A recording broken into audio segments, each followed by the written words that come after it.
আসসালামু আলাইকুম প্রিয় ছাত্ররা, আশা করছি আল্লাহর অশেষ রহমতে পরিবারের সবাইকে নিয়ে ভালো আছো, সুস্থ আছো। বিবি অনার্স প্রথম বর্ষের প্রিন্সিপালস অফ মার্কেটিং ক্লাসে আজকে আমরা সার্ভিস মার্কেটিং নিয়ে পড়ব। তোমাদের সিলেবাস অনুযায়ী সার্ভিস মার্কেটিংয়ের nature and characteristics of service and their marketing implications এবং marketing strategies for service firm, এই বিষয়গুলো নিয়ে আমি আজকে আলোচনা করব। ফিলিপ কটলারের প্রিন্সিপালস অফ মার্কেটিং বইটিতে তোমরা সার্ভিস মার্কেটিং হেডে বিষয়টি পাবে। আর এখানে যে অ্যাড্রেসটি দেখতে পাচ্ছ, এই অ্যাড্রেসে লগ ইন করলে আজকের ক্লাসের স্লাইডের প্রেজেন্টেশনগুলো তোমরা পেয়ে যাবে। তাহলে চলো আমরা আজকে জেনে নিই সার্ভিস কি, সার্ভিস মার্কেটিং কি। কোভিড-19 এই মহামারীর সময় দাঁড়িয়ে সার্ভিস নিয়ে যদি আমরা কথা বলতে যাই, তাহলে একদম প্রথমে যাদের সার্ভিসের কথা আমাদেরকে মনে করতে হবে তারা হলেন কোভিড-19 সম্মুখ যোদ্ধা, স্বাস্থ্যসেবায় নিয়োজিত ডাক্তার, নার্স এবং অন্যান্য স্বাস্থ্যকর্মী, আইনশৃঙ্খলা রক্ষার কাজে যারা নিয়োজিত আছেন, অথবা তথ্য সেবায় নিয়োজিত সংবাদকর্মী, গণমাধ্যম কর্মী, আরও আছেন পরিচ্ছন্ন কর্মী।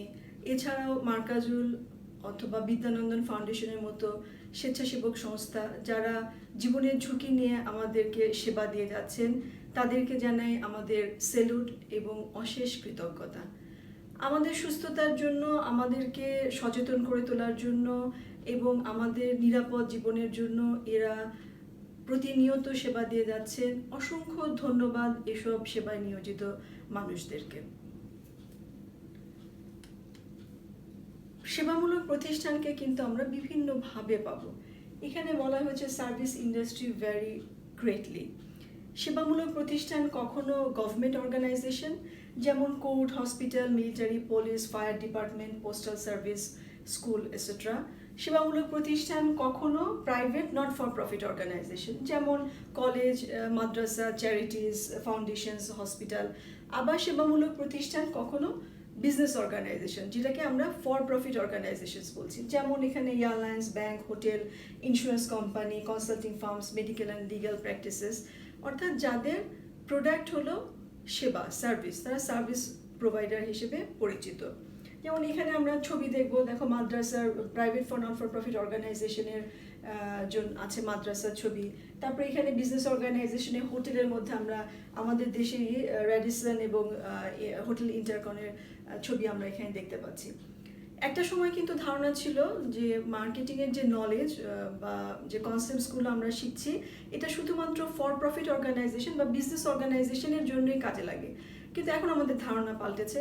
আমরা দেখেছি নট ফর প্রফিট অর্গানাইজেশনের জন্য মার্কেটিংয়ের কনসেপ্টস বা ধারণাগুলো কিন্তু জরুরি, প্রয়োজনীয়।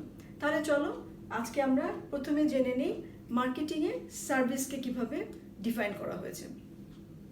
Service: any activity or benefit that one party can offer to another that is essentially intangible and doesn't result in the ownership of anything.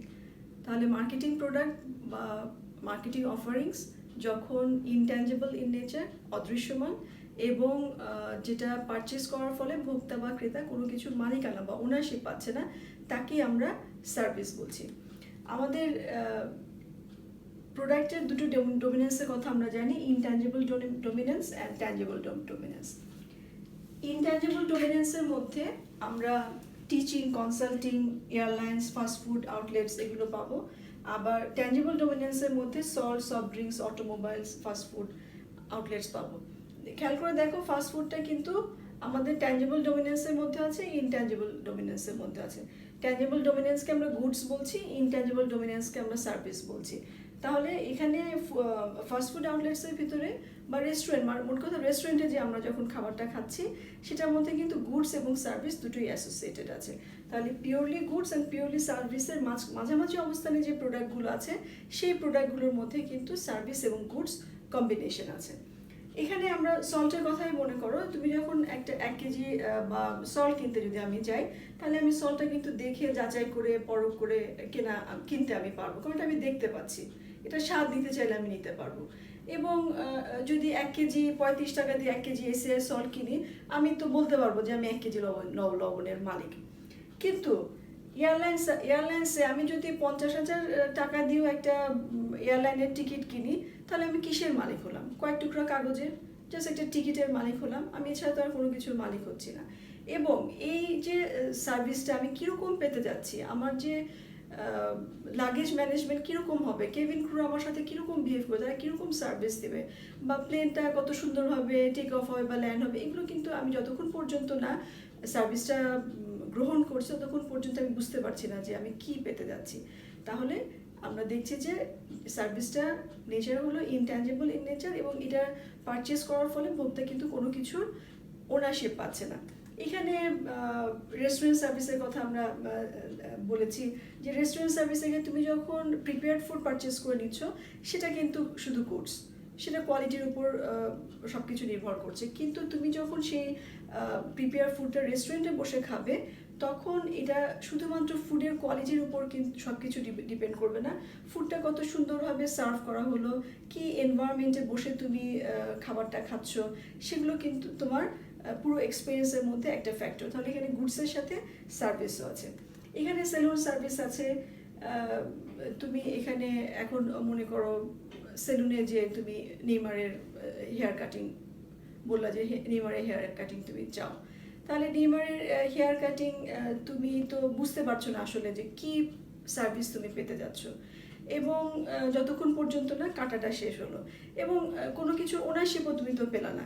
হ্যাঁ, তুমি এখন বলতে পারো যে ম্যাডাম নেইমারের হেয়ার স্টাইল নিয়ে আমি ঘুরে বেড়াবো, সেটা তো ঠিকই আছে, কিন্তু ওনারশিপের যে লিগ্যাল ডেফিনেশনস আমরা জানি, সেই ডেফিনেশনসের মধ্যে কিন্তু সেটা পড়ছে না। আমাদের সার্ভিসের ক্ষেত্রে আমরা মার্কেটিংয়ের এখন পর্যন্ত যা যা শিখেছি, 4P শিখেছি, প্রোডাক্ট, প্রাইস, প্লেস, প্রমোশন, অথবা আমরা পজিশনিং শিখেছি, আমরা ব্র্যান্ডিং শিখেছি, এইসব নলেজ কিন্তু সার্ভিসের ক্ষেত্রে প্রযোজ্য। তারপরেও সার্ভিসের 4টা ক্যারেক্টারিস্টিক্স আছে, যে ক্যারেক্টারিস্টিক্সটা সার্ভিসকে গুডস থেকে আলাদা করেছে, যার কারণে অ্যাডিশনাল কিছু মার্কেটিং স্ট্র্যাটেজি সার্ভিসের জন্য নিতে হয়। তার কারণে কিন্তু আমরা সার্ভিস মার্কেটিং টার্মটা পেয়েছি। তাহলে আসো আমরা দেখি যে আমাদের সেই নেচারগুলো কি বা ক্যারেক্টারিস্টিক্সগুলো কি, যেটা সার্ভিসকে গুডস থেকে আলাদা করেছে। ক্যারেক্টারিস্টিক্স অফ সার্ভিস, 4টা ক্যারেক্টারিস্টিক্স কথা আমি বলেছি: ইনট্যাঞ্জিবিলিটি, ইনসেপারেবিলিটি, ভ্যারিয়েবিলিটি অ্যান্ড পেরিশেবিলিটি। ইনট্যাঞ্জিবিলিটি মিনস অদৃশ্যমান, আমরা দেখতে পাচ্ছি না, আমি কি পারচেস করছি আমরা দেখতে পাচ্ছি না। ইনসেপারেবিলিটি, পৃথক করা যাচ্ছে না। কাকে পৃথক করা যাচ্ছে না? সার্ভিস প্রোভাইডার থেকে সার্ভিস কনজিউমারকে পৃথক করা যাচ্ছে না। যখনই সার্ভিসটা প্রডিউস হচ্ছে তখনই সার্ভিসটা কনজিউম হচ্ছে। ভ্যারিয়েবিলিটি, কোয়ালিটি, তুমি কখনোই এনশিওর করতে পারবে না যে সার্ভিসটা একদম ঠিক এই কোয়ালিটির হবে। একজন খুব ভালো ডাক্তারও কিন্তু মাঝে মাঝে ভুল করে ফেলেন, তাহলে তুমি কখনোই কিন্তু এটাকে ডিফাইন করা যায় না যে এই কোয়ালিটির হবে। এই ভ্যারিয়েবল বিভিন্নতাটা আমরা পাই কোয়ালিটির ক্ষেত্রে। পেরিশেবিলিটি মিনস পচনশীলতা, সার্ভিসকে বলা হয় extremely perishable goods, perishable product. মানে অর্থাৎ এখানে এটাকে কিন্তু একদম একটা মুহূর্তের জন্য স্টোর করতে পারবো না, যে আমি পরবর্তীতে সেল করব বা ইউজ করব, আমি কিছুক্ষণের জন্য এটাকে স্টোর করি, এটা সম্ভব না। তাহলে আসলে আমরা একটা একটা করে দেখি আমাদের এই বৈশিষ্ট্যগুলো মার্কেটিংয়ে কি প্রবলেম তৈরি করে, এবং এটার আমরা কি স্ট্র্যাটেজিগুলো নিতে পারি, মার্কেটিং ইমপ্লিকেশনসগুলো কি। একদম প্রথমেই হলো service intangibility. It cannot be seen, tasted, felt, heard, smelled before they are bought. Purchase করার আগে, তুমি কেনার আগে কিন্তু তুমি কিছু মানে সার্ভিসটা গ্রহণ করার আগে তুমি এটা কোনোভাবে যাচাই করার তোমার সুযোগ নেই। না স্বাদ নিতে পারছো, না গন্ধ নিতে পারছো, না এটা টাচ করতে পারছো, কোনো কিছু দেখা যাচ্ছে না। যেমন এয়ারলাইন সার্ভিসের কথা আমরা কিছুক্ষণ আগে বললাম, যে এয়ারলাইন সার্ভিসে আমি যখন টিকিটটা কিনেছি তখন তো আমি আসলে কিছুই দেখতে পাচ্ছি না, জাস্ট কিছু প্রমিস আমাকে বলা হয়েছে এগুলো দেওয়া হবে, আর কিছুই দেখা যাচ্ছে না। মার্কেটিং প্রবলেমগুলো দেখো কীরকম আমরা ফেস করি। ক্যানট বি কমিউনিকেটেড ইজিলি, যেহেতু দেখা যাচ্ছে না তাহলে কাস্টমারকে আমি ইজিলি কিন্তু বোঝাতে পারছি না, কাস্টমারের সাথে আমি কমিউনিকেশন করতে পারছি না যে আমি এক্স্যাক্টলি এই জিনিসটা তোমাকে দিব, এটা আমি করতে পারছি না। তারপরে বলেছে consumer suspect due to absence of concrete evidence. Concrete evidence নাই, যেমন এখানে আমরা মেডিকেলের কথা বলেছি। মেডিকেল সার্ভিসের ক্ষেত্রে আমরা যখন হসপিটালে যাই মেডিকেল সার্ভিসের জন্য, আমরা তো এক একজন গোয়েন্দা হয়ে যাই, আমরা খুঁজতে থাকি কোথায় কি হলো, ঠিকমতো সার্ভিস হচ্ছে কিনা। এই যে মনের মধ্যে একটা সন্দেহ কিন্তু সব সময় থাকে। টিভিতে অ্যাডের মধ্যে দেখাবে একজন ভদ্রলোক হেয়ার কালার করতে সেলুনে গেছে, সে জিজ্ঞেস করছে যে কি কালার করবে ভাইয়া, তাকে বলা হচ্ছে যে আপনি চোখ বন্ধ করে শুয়ে থাকেন, চোখ বন্ধ করে থাকেন স্যার, কোনো কিছু চিন্তা করবেন না। কিন্তু চোখ খুলে সে দেখলো তার গোফের রং নীল, চুলের রং লাল নীল সবুজ, হতভম্ব অবস্থা। তাহলে এই যে, অথবা আবার দেখাচ্ছে যে হোটেল রুমে গেছে, টিভি চলছে না, দুটো চাপড় দিয়ে টিভিটা অন হয়ে গেল।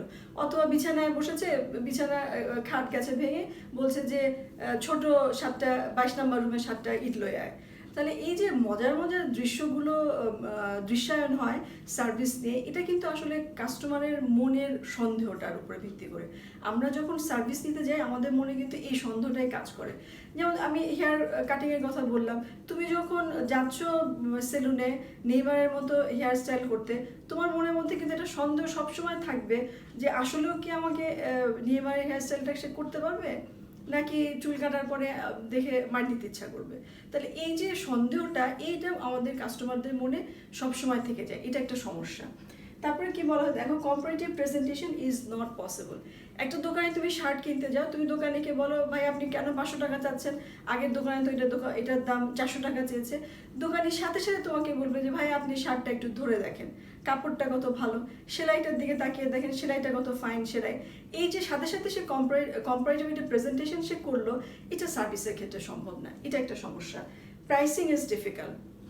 আমাদের গুডসের ক্ষেত্রে আমরা কস্টিং থেকে মার্জিন অ্যাড করে প্রাইসিং করে নিই ইজি, কিন্তু সার্ভিসের ক্ষেত্রে এটা এতটা সহজ নেই। তাহলে দেখো আমরা কি কি স্ট্র্যাটেজিক অপশন নিতে পারি। বলা হয়েছে making the service process tangible to the maximum possible extent. যতটুক সম্ভব সার্ভিসকে ভিজুয়ালাইজ করতে হবে, ট্যাঞ্জেবল করে তুলতে হবে। যেমন এখানে হোটেল হসপিটালের কথা বলা হয়েছে, হোটেলে যেমন সাইমন হোটেলে যখন অ্যাড দেয় বলছে যে ফ্রি ব্রেকফাস্ট, তারপরে বলছে এখানে ফ্রি ইন্টারনেট সার্ভিস, অথবা তাদের যে আউটডোর সুইমিং পুলটা সেটা এত সুন্দর একটা অবস্থান, দূর থেকে দেখে মনে হচ্ছে যে এটা মনে হয় একেবারে সে সমুদ্র সৈকতেই বসে আছে। অথবা অনেক সময় হোটেলগুলো বলছে যে এখানে আউটডোর গেমস আছে, ইনডোর গেমস আছে, স্পা সার্ভিস আছে। তাহলে এটা অর্থ কি, তুমি যে সময়টা কাটাতে গেছো হোটেলে, যে রেস্টের জন্য গেছো, সময়টা কতটা সুন্দরভাবে তুমি কাটাতে পারবে সেটাকে ভিজুয়ালাইজ করে তোলা। বা এখানে আমরা হসপিটালের কথা বলেছি, দেখো মেডিকেল বিশেষ করে অর্থোপেডিক এবং চোখের ডাক্তারের চেম্বারের সামনে তুমি থাকো, দেখবা যে ওখানে অনেক ছবি থাকে তাদের সাকসেসফুল অপারেশন, অর্থোপেডিক ডাক্তার যে অনেক সাকসেসফুল অপারেশন করেছে বা চোখের ডাক্তার যে অপারেশনগুলো করেছেন সেগুলোর ছবি থাকে। মানে কি, তার সার্ভিসটাকে ভিজুয়ালাইজ করে তোলা যে এই সার্ভিসগুলো সে সাকসেসফুল হয়েছে। তাহলে এইভাবে ম্যাক্সিমাম পসিবল এক্সটেন্ট পর্যন্ত চেষ্টা করতে হবে এটাকে ট্যাঞ্জেবল করে তোলা। Managing and promoting word of mouth communication. যেহেতু আমরা এটার কংক্রিট কোনো এভিডেন্স দেখাতে পারছি না এবং কাস্টমার সন্দেহ করছে, তাহলে যেটা আমরা করতে পারি যে অলরেডি কনজিউম করেছে আমাদের সার্ভিসটা এরকম কাউকে দিয়ে বলানো যে সার্ভিসটা ভালো, এটাকে আমরা ওয়ার্ড অফ মাউথ বলছি। এভাবে যদি আমরা কমিউনিকেশন করতে পারি কাস্টমারের সাথে, তাহলে সেই প্রমোশনটা কিন্তু ভালো হবে। এরপরে বলা হচ্ছে স্ট্রেংথেনিং ইন্টারনাল আর external marketing. External marketing strengthening কথা আমরা বারবার বলেছি, ইন্টারনাল মার্কেটিংকেও স্ট্রেংথেনিং করতে হবে, শক্তিশালী করতে হবে। ইউজ অফ রিলেশনশিপ মার্কেটিং, কাস্টমারের সাথে একটা লং টার্ম রিলেশনশিপ তৈরি করা, কাস্টমারের ভালো মন্দ বিবেচনা করা, তার সাথে তার লাইফ টাইম ভ্যালু অ্যাচিভ করার চেষ্টা করা। এভাবে আমাদেরকে মার্কেটিংটাকে বা স্ট্র্যাটেজিগুলোকে স্ট্যাবলিশ করে নিতে হবে। এরপরে আসো ইনসেপারেবিলিটি। ইনসেপারেবিলিটি আমরা বলেছি কি যে এটা সার্ভিস প্রোভাইডারের কাছ থেকে সার্ভিস কনজিউমারকে আলাদা করা যাচ্ছে না। Produce and bought at the same time, একই সময় উৎপন্ন হচ্ছে, একই সময় কনজিউম হচ্ছে। এখানে যেহেতু কাস্টমার প্রেজেন্স উপস্থিত সার্ভিসটাতে, তাহলে সেজন্য কি হচ্ছে, প্রোভাইডার এবং consumer interaction is very important feature. এটার জন্য খুব ইম্পর্টেন্ট একটা ফিচার হলো যে কাস্টমার ওখানে প্রেজেন্স আছে এবং প্রোভাইডার কাস্টমারের সাথে কিভাবে ইন্টারাকশন করছে। এখানে ছবিটাতে দেখো একজন হোটেল বয় কি সুন্দরভাবে সার্ভ করছেন ফুডটা, তার যে ম্যানারফুল ওয়েতে সে সার্ভ করছে, মুখের হাসিটার দিকে তাকিয়ে দেখো কি সুন্দরভাবে সে সার্ভ করছে।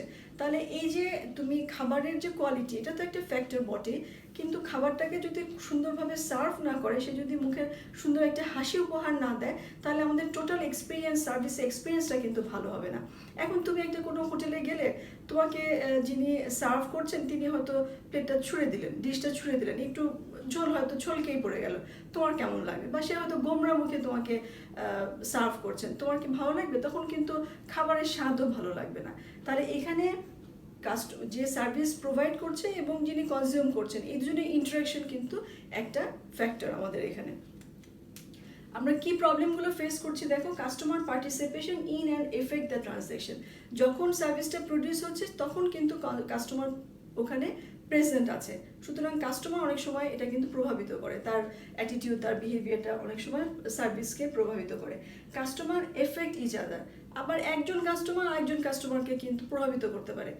আমরা মিস্টার বিন দেখেছি, ওখানে কি হলো, সে একটা রেস্টুরেন্টে বসে খাচ্ছে, খাবারটা তার পছন্দ হলো না, সে সুন্দর খাবারটা পাশের যিনি একজন ভদ্রমহিলার ব্যাগের ভিতরে সুন্দর করে সে তার খাবারটা ভরে ফেললো। তাহলে এরকম ইরিটেটেড কাস্টমার কিন্তু তোমার আশেপাশে থাকবে। তুমি পরিবার নিয়ে খুব সুন্দর করে বসে খাবার খাচ্ছ, পাশের টেবিলে একজন ভদ্রলোক, সে হয়তো ওয়েটারের সাথে এমন বাজে ব্যবহার করছে যে তোমার মেজাজটা হয়তো খিচড়ে গেল, তুমি হয়তো এটা একদমই পছন্দ করছো না, তো তোমার টোটাল এক্সপিরিয়েন্সটাকে ভালো হবে না। সেই জন্য আমাদের এখানে কাস্টমারও এফেক্ট করে, একজন আরেকজনকে এফেক্ট করছে।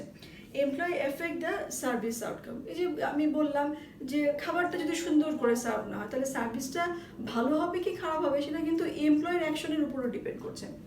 Decentralisation may be essential. Decentralisation মানে ডিসিশন নেওয়ার ক্ষমতা। যেহেতু যে একেবারে ফ্রন্ট লাইনার যে সার্ভিসটা প্রোভাইড করছে, তাকে অনেক সময় ইনস্ট্যান্ট ডিসিশন নিতে হয় কাস্টমারের নিডটাকে পূরণ করার জন্য, তাহলে ডিসেন্ট্রালাইজেশনের খুব জরুরি হয়ে পড়ে। Mass production is difficult. গুডসে আমরা যেমন যত সহজে মাস প্রোডাকশনে যেতে পারি, আমাদের জন্য সার্ভিসের ক্ষেত্রে মাস প্রোডাকশনে যাওয়াটা বা অনেক প্রোডাকশনে যাওয়াটা অতটা সহজ নয়। আমরা স্ট্র্যাটেজিক অপশন কি নিতে পারি, যেমন দেখো বলা হয়েছে মিনিমাইজেশন অফ কাস্টমার ইন্টারাকশন। তাহলে ইন্টারাকশন, এই যে এমপ্লয়ি বা সার্ভিস প্রোভাইডারের সাথে তুমি কাস্টমার ইন্টারাকশনটাকে যত মিনিমাইজ করে নিতে পারবে। এখানে বিকাশের আমি এক্সাম্পল হিসেবে বলতে পারি, বিকাশের মধ্যে কি দেখাচ্ছে, বাবা মেয়েকে বলছে যে 1 মিনিটের মধ্যে সে রেজিস্ট্রেশন করে দিল, বাবা বলছেন যে 1 মিনিটেই হয়ে গেল। আবার ভিসা কার্ড থেকে, যে কোনো ভিসা কার্ডের অ্যাকাউন্ট থেকে বিকাশ অ্যাকাউন্টে ট্রান্সফার করা যাচ্ছে, বিকাশ অ্যাকাউন্ট থেকে বিল দেওয়া যাচ্ছে বা অন্য কাউকে ট্রান্সফার করা যাচ্ছে। এই যে পুরো প্রসেসটার মধ্যে একটা অটোমেশন আমরা দেখতে পাচ্ছি, কোনো সার্ভিস প্রোভাইডারের সাথে কোনো কানেকশন নেই, তুমি অটোমেটিক্যালি সব কিছু করছো। তাহলে এভাবে তুমি মিনিমাইজ করতে পারো সার্ভিস প্রোভাইডারের সাথে ইন্টারাকশনটা। আমার বলা হয়েছে innovative techniques of indirect interaction. Robot restaurant আমরা দেখেছি যে রোবটের সাহায্যে রেস্টুরেন্টে খাবার সার্ভ হচ্ছে, তাহলে যে এইভাবে তুমি ইনোভেটিভ ওয়ে বের করতে পারো। Standardisation of the maximum possible extent. Standard set করে দাও যে কে কতটুকু কীভাবে ব্যবহার করবে, তোমার প্রসেসটা কীভাবে হবে, এভাবে তুমি যে স্ট্যান্ডার্ড সেট করে দিতে পারো, তাহলে এই যে ইন্টারাকশনটা এক একজন এক এক রকমভাবে করতে পারবে না। Developing distribution network with quality control mechanism.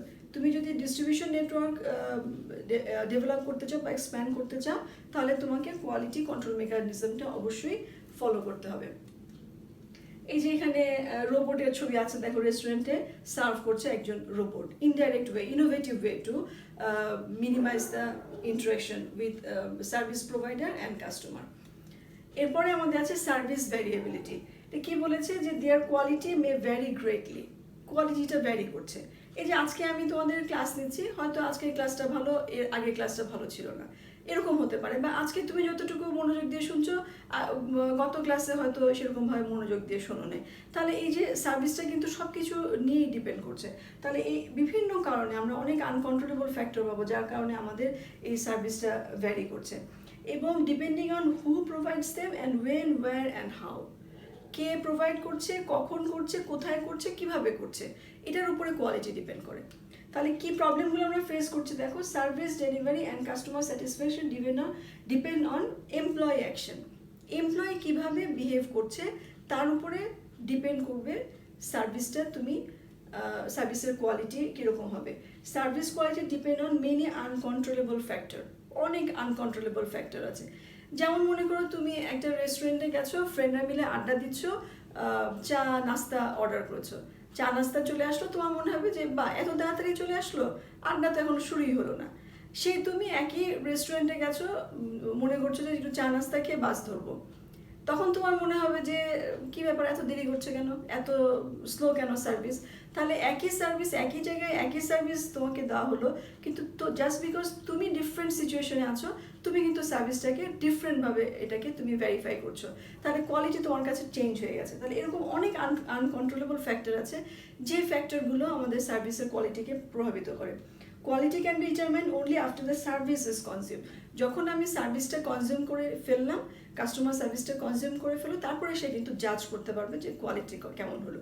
তার আগে এটাকে জাজ করা ইজি না, করাই যাবে না অ্যাকচুয়ালি। স্ট্র্যাটেজিক অপশনের মধ্যে দেখো মোর ফোকাস অন স্ট্যান্ডার্ডাইজেশন। আমাদের স্ট্যান্ডার্ডাইজেশনের উপরে ফোকাস করতে হবে। আমি হোটেলের যিনি রিসেপশনে কাজ করছেন তাকে আমি খুব ভালো করে ওয়েলকামিং ওয়ার্ডগুলা বা গ্রিটিংসগুলো আমি শিখিয়েছি, কিন্তু যে আমার সিকিউরিটি যিনি আছেন তাকে আমি শিখাইনি। এখন সে বলে বসলো, গেস্ট দেখে বলে বসলো যে আসসালামু আলাইকুম মিয়া ভাই, শরীরটা ভালো। তার কালচার থেকে সে তো ঠিকই বলেছে, কিন্তু তোমার তো স্ট্যান্ডার্ডটা হয়তো মেনটেন হয়নি, তোমার যিনি গেস্ট তিনি হয়তো বিষয়টাকে ভালোভাবে দেখছেন না। তাহলে ইচ অ্যান্ড এভরি পিপল, যারা আছে তোমার হোটেলে, সবাইকে শিখিয়ে নিতে হবে যে কিভাবে সে ওয়েলকাম গ্রিটিংস জানাবে, কি ওয়ার্ডগুলো সে ব্যবহার করতে পারে, বা তার পোস্টার জেস্টার কীরকম হবে, সব কিছু তোমাকে ট্রেনিংয়ের মাধ্যমে শেখাতে হবে। সেই জন্য স্ট্যান্ডার্ডাইজেশন, একটা প্রসেস সেট করে দেওয়া, প্রত্যেকটা ক্ষেত্রে বলে দেওয়া যে কে কীরকমভাবে বিহেভ করবে। Internal marketing and employee training, তুমি এই যে স্ট্যান্ডার্ডাইজেশন বলো বা সব কিছুই তুমি ইন্টারনাল মার্কেটিংটাকে ট্রেনিংয়ের মাধ্যমে, এমপ্লয়ি ট্রেনিংয়ের মাধ্যমে তুমি সেট আপ করে নিতে পারো। প্রমোট রিসার্চ অ্যান্ড ইনোভেশন, অনেক নতুন ইনোভেটিভ ফিচার্স তোমাকে বের করে নিতে হবে রিসার্চের মাধ্যমে, তার মাধ্যমে তুমি কোয়ালিটিকে এনশিওর করে নিতে পারো। আর লাস্ট যেটা আমরা বলেছি সার্ভিস পেরিশেবিলিটি, পচনশীলতা। সার্ভিসকে যে cannot be store for later sales or use, একটু পরে এটা ইউজ করবো বা সেল করবো, এখন এটাকে একটু তৈরি করে নিই, প্রডিউস করে নিই, সম্ভব না। এটা একেবারেই সম্ভব না, একেবারে জিরো টাইম। তুমি এক মুহূর্তের জন্য এটাকে স্টোর করতে পারবে না। তাহলে প্রবলেম কি হচ্ছে দেখো, storage or service is not possible. এখন ঈদের সময় সেলুনে অনেক ভিড় হয়, আমরা জানি পার্লারগুলোতে অনেক ভিড় হয়। এখন সেলুন বা পার্লার ওরা মনে করলো যে আমরা একটু আগের থেকে চুল কেটে রেখে দিই, কিন্তু সার্ভিস দিয়ে রাখি, সম্ভব না তো। তাহলে স্টোরেজ একদমই সম্ভব হচ্ছে না। গরমের সময় ডায়রিয়া কলেরা বেড়ে যায়, আইসিডিআরবি মনে করলো যে আগের থেকে গরমের সময় তো বেড়ে যায়, আগের থেকে কিছু সার্ভিস দিয়ে রাখি, এটা সম্ভব না। তাহলে storage is not possible. It is difficult to synchronise supply and demand with service.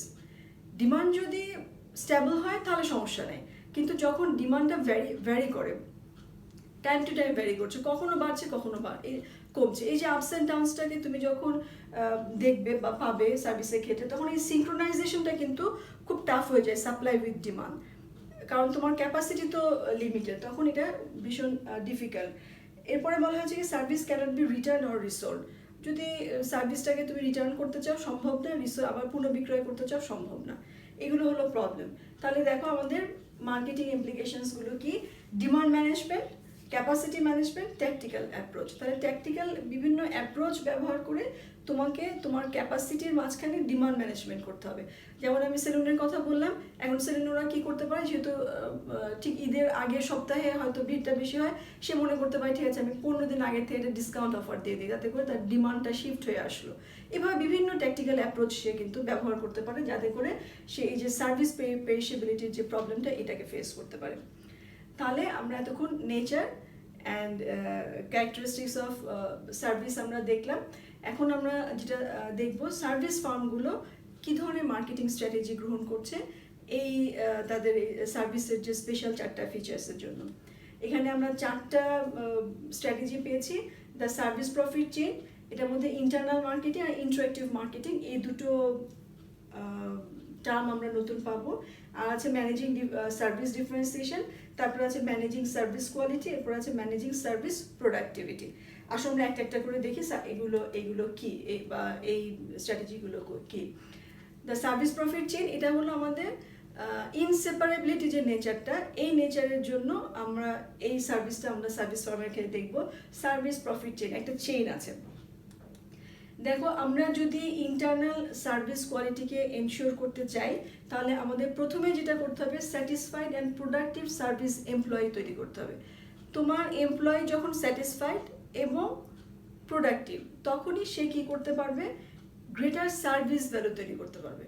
ঠিক আছে, ভালো, তোমার এমপ্লয়ি স্যাটিসফাইড, সে ভালো কাজ করছে, সুতরাং গ্রেটার সার্ভিস ভ্যালু তৈরি করতে পারবে। গ্রেটার সার্ভিস ভ্যালু যখন তৈরি হলো তখনই তুমি পাবে satisfied and loyal customer. Satisfied employee, satisfied customer. তোমার আনস্যাটিসফাইড এমপ্লয়ি, তোমার কাস্টমারও কিন্তু আনস্যাটিসফাইড হবে। এবং যখনই তুমি স্যাটিসফাইড এবং লয়াল কাস্টমার পাবে তখনই তোমার এই প্রফিট কিন্তু healthy service profit and growth. তাহলে healthy service profit and growth তুমি এনশিওর যদি করতে পারো তখনই তুমি বলতে পারবে যে ইন্টারনাল সার্ভিস কোয়ালিটিকে তুমি এনশিওর করতে পেরেছো। তাহলে এভাবে যখনই তুমি পুরো চেইনটাকে কনফার্ম করতে পারবে তখনই তোমার এই যে সার্ভিস দেখো হেসে উঠবে, তোমার কাস্টমার হাসবে, তোমার এমপ্লয়ি হাসবে, হেলদি সার্ভিস প্রফিট তুমি পাবে, গ্রোথ তুমি পাবে, সুতরাং তোমার অর্গানাইজেশনও হাসছে। তাহলে এই যে সার্ভিস প্রফিট চেইনটাকে খুব ভালো মতো এস্টাবলিশ করতে হবে একটা সার্ভিস ফার্মের জন্য। এখানে আমরা তিনটা মার্কেটিংয়ের সার্ভিস মার্কেটিংয়ের টার্ম পাবো। একটা আমরা দেখছি এক্সটার্নাল মার্কেটিং, একটা ইন্টারনাল মার্কেটিং, একটা ইন্টারেক্টিভ মার্কেটিং। এক্সটার্নাল মার্কেটিং নিয়ে তো আমরা এই কনসেপ্টটা জানি, কোম্পানি যখন কাস্টমারের জন্য মার্কেটিং করছে সেটা এক্সটার্নাল মার্কেটিং। কিন্তু কোম্পানি এবং এমপ্লয়ের মধ্যে, কোম্পানি যখন এমপ্লয়ের জন্য বিভিন্ন অ্যাক্টিভিটিস করছে সেটা আমাদের ইন্টারনাল মার্কেটিং। এবং এমপ্লয় এবং কাস্টমারের মধ্যে যে ইন্টারাকশনটা, এটাকে আমরা ইন্টারেক্টিভ মার্কেটিং বলছি। দেখো ইন্টারনাল মার্কেটিংয়ে কি বলছে, orienting and motivating customer contact employ and supporting service people to work as a team to provide customer satisfaction. তোমার এমপ্লয়িকে ওরিয়েন্টেশন, গুড ওরিয়েন্টেশন দিতে হবে, কাস্টমার সেন্টার্ড ওরিয়েন্টেশন দিতে হবে, তাকে কন্টিনিউয়াস মোটিভেশনের মধ্যে রাখতে হবে, তাকে সাপোর্ট দিতে হবে যাতে সে কাস্টমার স্যাটিসফ্যাকশনের জন্য ম্যাক্সিমাম প্রোভাইড করতে পারে। ঠিক আছে, এখানে দেখো কিছু ছবি আছে, এই যে থামস আপ, যখন বস কোনো তার এমপ্লয়ের কাজে থামস আপ দেয়, এমপ্লয় কিন্তু মোটিভেটেড। যখন সে পিঠ চাপড়ে দিচ্ছে বস, তখন এমপ্লয় মোটিভেটেড। আবার এই যে ইউ ক্যান ডু ইট, একটা অবস্টাকল ফেস করছে এমপ্লয়ি, বস বলছে ইউ ক্যান, সাহস যোগ আছে, ইউ ক্যান ডু ইট। এভাবে কন্টিনিউয়াস মোটিভেশন দিতে হবে, সাপোর্ট করতে হবে যাতে করে এমপ্লয়িকে সে বেস্ট, যাতে করে কাস্টমারকে সে বেস্ট দিতে পারে। তাহলে ওরিয়েন্টিং, মোটিভেটিং অ্যান্ড সাপোর্টিং, এগুলো আমাদের কন্টিনিউয়াস করতে হবে, সেটাকে আমরা ইন্টারনাল মার্কেটিং বলছি। এবার আসলে ইন্টারেক্টিভ মার্কেটিংয়ে এখানে বলছে training service employ in the fine art of interacting with customer to satisfy their needs. তাহলে ফাইন আর্ট অফ ইন্টারেক্টিং, আমরা বলি কথা বলা একটা আর্ট, অবশ্য বলা হয় না যে কথা বলা একটা আর্ট, কত সুন্দরভাবে তুমি কথা বলতে পারো। তাহলে ইন্টারাকশন, তুমি কাস্টমারের সাথে কিভাবে ইন্টারাকশন করবে, এটা একটা আর্ট, এটা শেখার বিষয়। এটা ট্রেনিংয়ের মাধ্যমে তোমাকে সার্ভিস এমপ্লয়ীদেরকে বোঝাতে হবে বা শেখাতে হবে কিভাবে সে কাস্টমারের সাথে ইন্টারাকশন করবে। এখানে দেখো দুটো ছবি আছে, দেখো কি সুন্দর একটা হাসি দিয়ে সে কাস্টমার, যে বাচ্চার সাথে সে ইন্টারাকশন করছে, তার সাথে সাথে মাও কিন্তু খুশি। এখানে দেখো বাচ্চার সাথে একজন এয়ার হোস্টেস কি সুন্দরভাবে ইন্টারাকশন করছেন, খেলার ছলে ইন্টারাকশন করছে। তাহলে এভাবে ফ্রন্ট লাইনার যারা আছে, যারা কাস্টমারকে সার্ভিস প্রোভাইড করছে, তাদের কিন্তু ট্রেনিংয়ের মাধ্যমে এই ইন্টারাকশন, কীভাবে সে ইন্টারাকশন করবে, এই আর্টটা তাকে শিখিয়ে নিতে হবে। এরপরে বলা হচ্ছে যে ম্যানেজিং সার্ভিস ডিফারেন্সিয়েশন, আমরা ইনট্যাঞ্জিবিলিটি থেকে এই স্ট্র্যাটেজিটা পাবো। যেহেতু ইনট্যাঞ্জিবল, তুমি এখন ডিফারেন্সিয়েট করতে চাইলে, কম্পিটিটরের প্রোডাক্ট থেকে তোমার প্রোডাক্টকে আলাদা করতে চাইলে তোমার জন্য তো কঠিন, কীভাবে করবে, এবং এটা ম্যানেজ করাটা একটা চ্যালেঞ্জ। তাহলে এই ডিফারেন্সিয়েশন আনতে হবে। কীভাবে আমরা আনতে পারি, যেমন এখানে এক্সাম্পলে ব্রিটিশ এয়ারওয়েজ স্পা সার্ভিসের কথা বলা হয়েছে। ব্রিটিশ এয়ারওয়েজ কী করেছে, যে তাদের ওয়েটিং লঞ্চগুলোতে তারা স্পা সার্ভিস ইন্ট্রোডিউস করেছে, যে যখন সে ওয়েটিং টাইমে সে স্পা সার্ভিস দিতে পারবে। এরকমভাবে বিভিন্ন ইনোভেটিভ ওয়েতে তুমি তোমার প্রোডাক্টটাকে বা তোমার সার্ভিসটাকে তোমার কম্পিটিটরের প্রোডাক্ট থেকে ডিফারেন্সিয়েট করতে পারো। তাহলে এই ম্যানেজিং ডিফারেন্সিয়েশনটা, এটা একটা আলাদা কাজ, আলাদা একটা কনসার্ন সার্ভিস প্রোভাইডেড ফার্মগুলোর জন্য। এরপরে আছে ম্যানেজিং সার্ভিস কোয়ালিটি।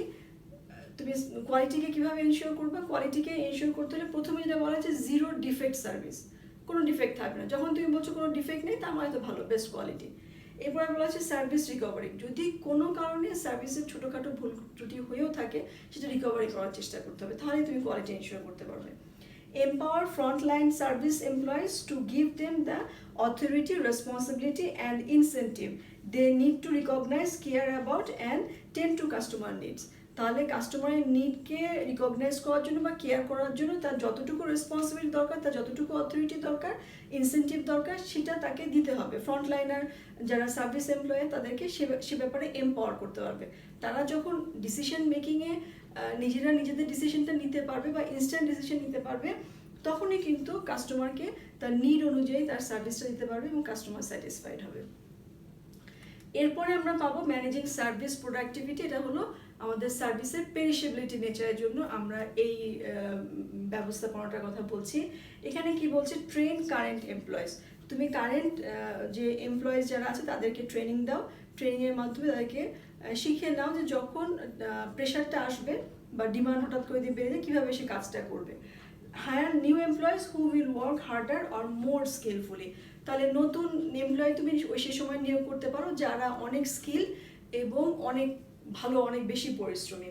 এরপরে বলা আছে industrialise the service by adding equipment and standardising the production. তাহলে বিভিন্ন ধরনের ইকুইপমেন্ট অ্যাড করে বা কিউ ম্যানেজমেন্ট করে এরকম প্রসেস সেট করে তুমি ইন্ডাস্ট্রিয়ালাইজ করতে পারো সার্ভিসকে। এভাবেও তুমি তোমার ডিমান্ডটাকে ম্যানেজ করতে পারো তোমার ক্যাপাসিটি অনুযায়ী, ক্যাপাসিটির সাথে করে। তাহলে আমরা দেখলাম যে আমাদের সার্ভিসের যে নেচার, ডিফারেন্ট 4টা নেচার, এই 4টা নেচারের জন্য আমাদের সার্ভিসের ক্ষেত্রে কিছু অ্যাডিশনাল স্ট্র্যাটেজিও নিতে হয়। এখানে আমরা দেখেছি যে এক্সটেন্ডেড মার্কেটিং মিক্স 8 পিস। আমরা তো 4 পিস সম্পর্কে পড়েছি, 4 piece, product, price, place, promotion, এটা তো আমরা জানি।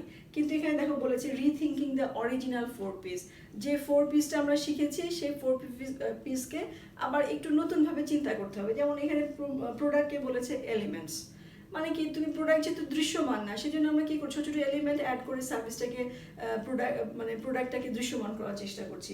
প্লেস, শুধুমাত্র কোথায় সার্ভিস দেওয়া হচ্ছে সেটাই এখানে সার্ভিসের ক্ষেত্রে ফ্যাক্টর না, তুমি কখন দিচ্ছ সেটাও কিন্তু একটা বড় একটা কনসার্ন। প্রমোশনের ক্ষেত্রে আমরা কাস্টমারকে আমরা দেখাতে পারছি না, যেটা আমাদের করতে হবে কাস্টমারকে এডুকেটেড করতে হবে, তাকে বোঝাতে হবে বা তাকে এডুকেটেড করে নিতে হবে যে কী সার্ভিস সে পেতে যাচ্ছে। প্রাইস, আমরা আগেই বলেছি প্রাইসিং ইজ ডিফিকাল্ট, সেজন্য আদার ইউজার আউটলেটসে যে প্রাইসগুলোকে ফলো করা হয় সেভাবে আমরা প্রাইসিং করার চেষ্টা করব। এছাড়া অ্যাডিং 4 নিউ এলিমেন্টস, নতুন যে 4টা পি আছে সেটা হলো physical environment, process, people, productivity. তাহলে আগে আমাদের 4টা পি ছিল, নতুন করে আমরা আরও 4টা পি পেলাম।